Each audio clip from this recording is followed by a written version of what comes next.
so much for joining us today and coming on the podcast. It's a bit odd doing the virtual ones, I know, but I appreciate being in a different city and the willingness for you to come on, even so it is online and we've been trying to get onto Zoom for the last 10 minutes. It's never ideal, but it's really important what you've got to talk to us about because it's something we're massive on in Beckfoot. So can you just introduce yourself, please, and tell us a little bit about what we're going to be chatting about today? So thank you so much for having me on. I'm honoured. So my name is Rachel Ball. I am an assistant principal in charge of teaching and learning at a large academy in Salford, so just outside Manchester. I've been at the same school for 21 years. I've been teaching for just over 21 years. So I've been at the same school since I've been in NQT, which means that I've been on a bit of a journey with the school. But I've been in charge of teaching and learning for the last 3.5 years. Absolutely love the job, find it really, really exciting. And yeah, I know I'm biased, but I think it's the best job on SLT that there is. You've mentioned 21 years now teaching. How have you found teaching and learning change over those 21 years? I guess I've seen all the trends and teaching change, so it became very student led and teachers weren't allowed to talk for very long. Your teacher talk was measured. We had a learning for life curriculum and we were full scale on like pelts, and if you're old enough to remember those things, and seal and all of that. And now come like the swingometers come back round to understanding the importance of knowledge and that teachers are the experts in the room, and kind of I think more towards high challenge, which is what I'm going to talk a little bit about in a minute, about really teaching to the top in our classrooms, and then scaffolding, but away from the students learning for themselves or active learning. I experienced the whole teaching where you did like information hunts and you stuck things up on the walls and the students had to work their way around and you weren't allowed to tell students the answers. And I look back on that now and just think how ridiculous. But I was well into it at the time. I fully confess, yeah. I thought that was what good teaching was, and it wasn't until I really started reading and researching that I realized that actually it's not the right way to teach. It's not the most helpful thing that you can do. I think you've touched on, I've been going 13 years now, so like yourself, I feel like teaching was kind of trend based, so whatever was most popular, and we might be in a trend right now. I hold my hands up for that knowledge. It does feel a little bit different this time around, and with some of those trends that we've had before, it's I felt, I'm committed to the school, I'm committed to teaching, so you go along with it, even if in your heart of hearts you're thinking, I'm not sure I'm quite right. But as I say, it feels different. It might be because Nikki Sullivan, who's leading teaching and learning at Beckfoot, she's amazing, and maybe she just needs to read it a little bit more, but it does feel different. And going through those books that we've got, the teaching and learning books, when you apply it to your lessons, they all seem to work, and there's context and it's simple and it's progressive. Definitely. I'm a huge Nikki fan. Hi Nikki. But I think the difference this time is that I feel certainly something that I really try and do in my CPD sessions is start with the why. So we'll always go back to what the research is saying first before we introduce anything. And I think when I look back at previous trends, it was just, this is the new buzz thing, rather than it being rooted in research. I agree, yeah. Well, we can't have Nikki on my podcast. It's meant to be around 15-20 minutes, and if we involve Nikki in it, it'll probably go over. I'm not gonna lie. I can understand that. I've had a voice note or two from Nikki, so.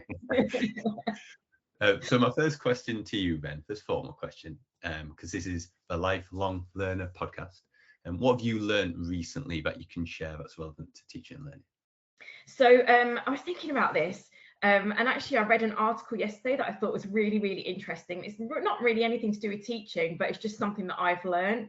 So it was about commuting to work. I read an article talking about commuting to work, and how if you commute like a journey of like 1 hour, you're not going to be as happy as somebody who has a short walk to work.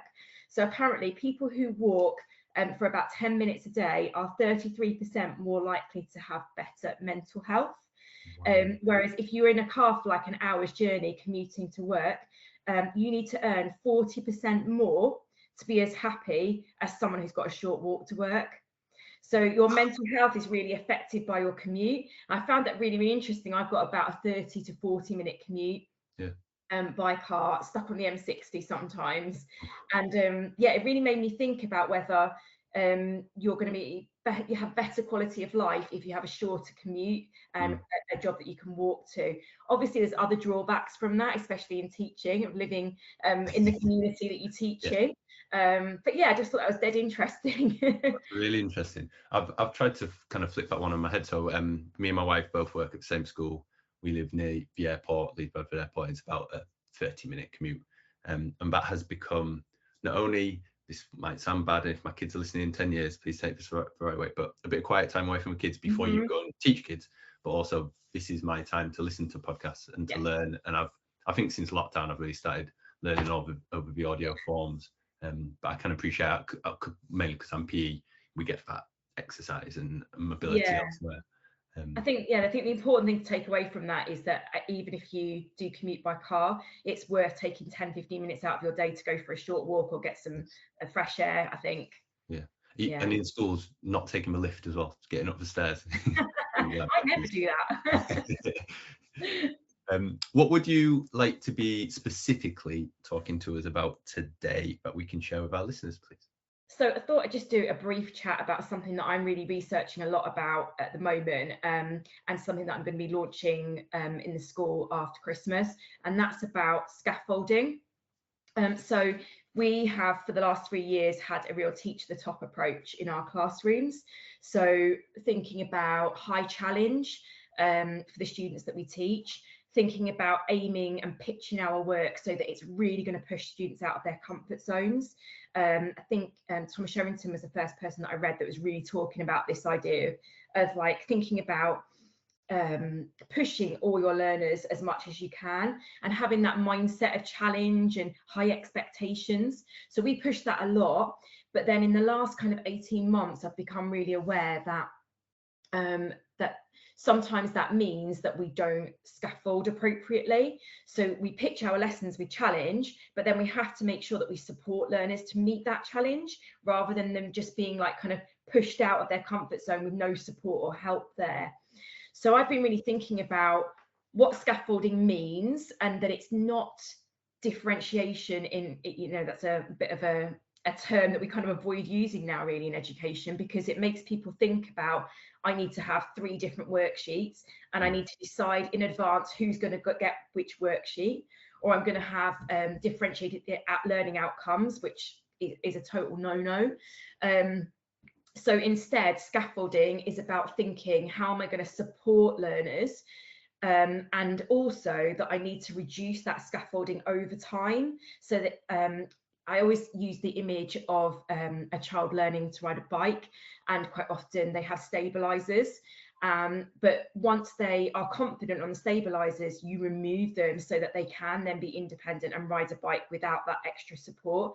And I think on the other hand, as teachers, we often give students too much support, and then they fail when they get into an exam situation because they've not been allowed to kind of work independently. And I think what I'm trying to work on is this idea of steadily reducing support over time.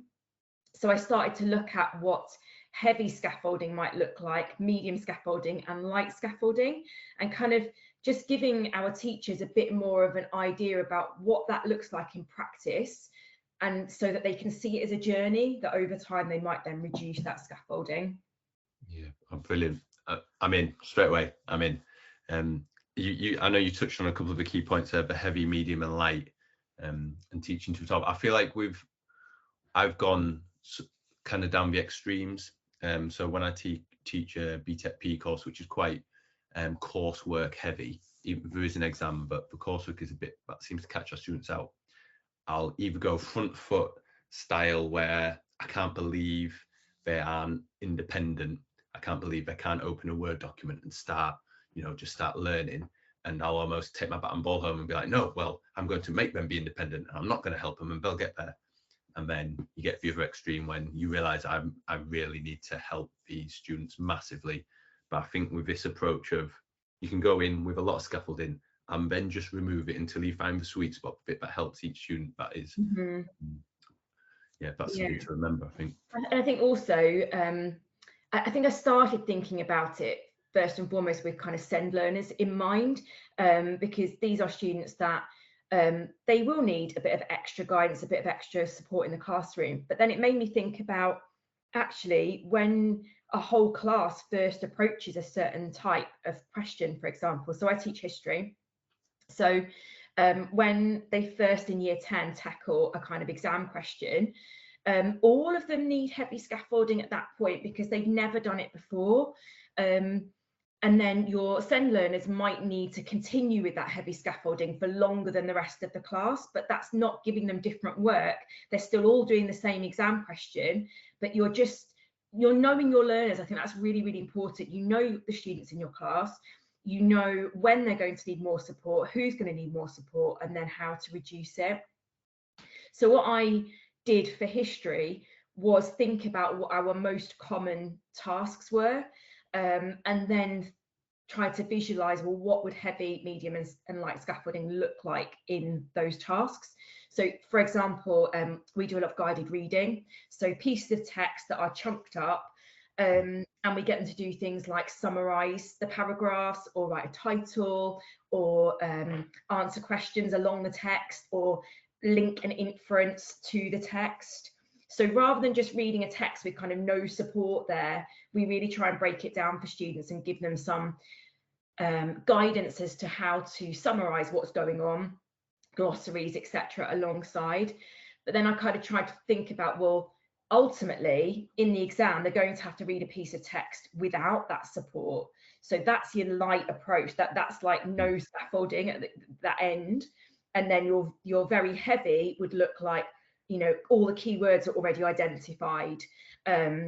You might have like a fill in the gap summary, you know, a really heavy end. And then your middle is going to be somewhere where you give them some guidance. Maybe you model it with them under the visualizer first, and then they do it a little bit more independently.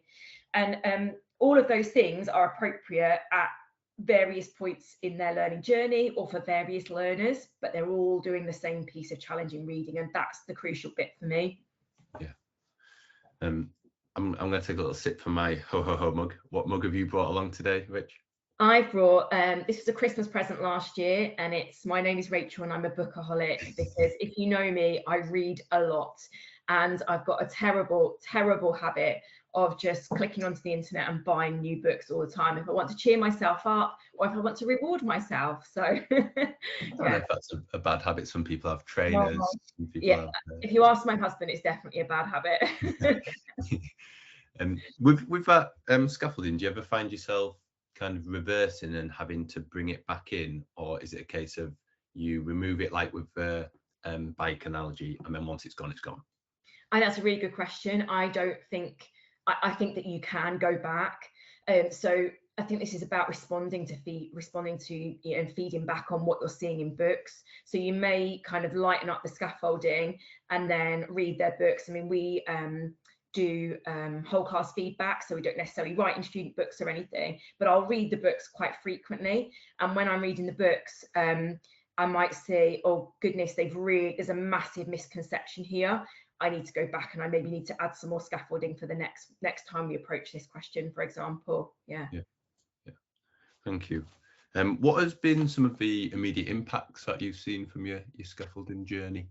So at the moment, we've only just used that within the history team, and myself and my own teaching. After Christmas, my plan is to roll this out to the rest of the school so that teams can sit together and really look at scaffolding in PE or drama or music is going to look very different to scaffolding in an academic subject like history. You know, I've done various lesson observations as line manager for PE, and my head of PE will say, right, they've scaffolded because they brought the ball closer, for example, or whatever it is. And I'm like, oh, right, okay, I understand that.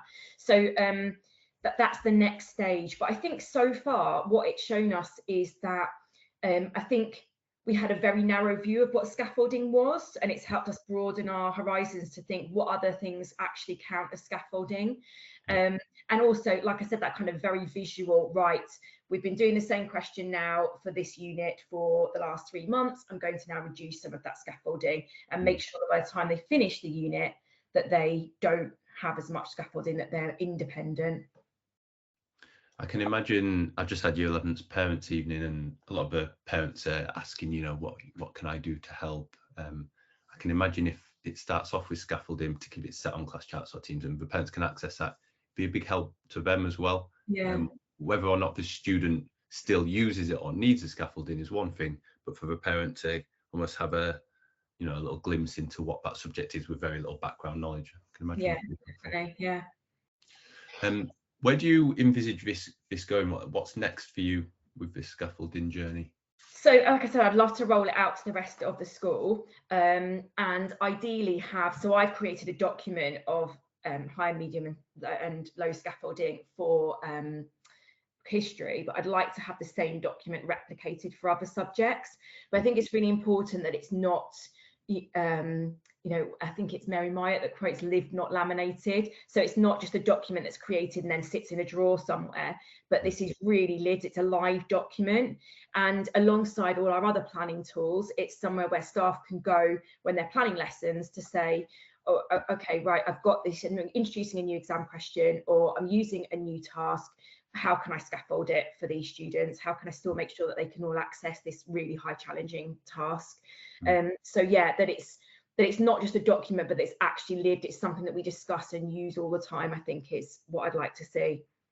I think that's really important. Some of these, we mentioned some of them before, didn't we? Some of these kind of paths that we've followed and wondering where it's going. But if I think about this being truly embedded, when you think of your schemes of work, particularly if I'm working with a trainee at the moment, if I just say you need to scaffold that task in badminton, don't know how much context that has, but if it's in a scheme of work and there's some examples of how you might do it, it just becomes part of teaching and learning, just like questioning techniques is the same. Definitely. Yeah, I think that's really important as well, that it's not kind of pre-planned on the scheme of learning. So it's not just something people pick up in a folder, but going back to what I said earlier, it's about knowing your class. You might have a class, I mean, we don't set, we do mixed ability, but I know in some schools and in some subjects they do set. So you will need to adapt for your learners and your students. It might be that you pick up a central piece of planning, but actually your class doesn't need that much scaffolding, so you've got to remove it at that stage.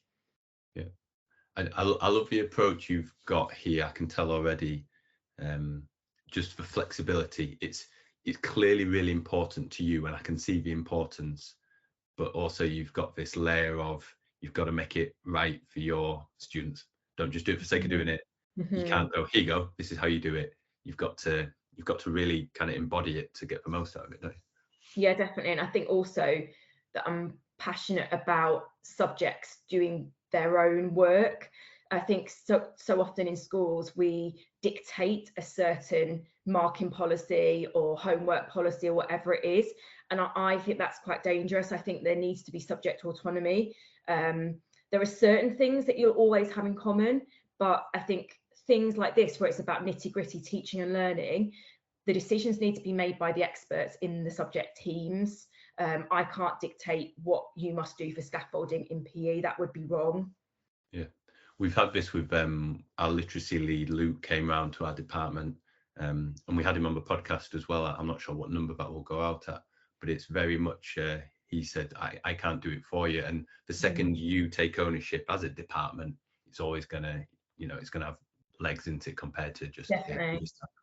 And what an amazing piece of professional development. What a good use of your team meeting to be discussing, like I said, the nitty-grittiness of teaching and learning in your subject. I think it's a really good use of meeting time, actually. Yeah.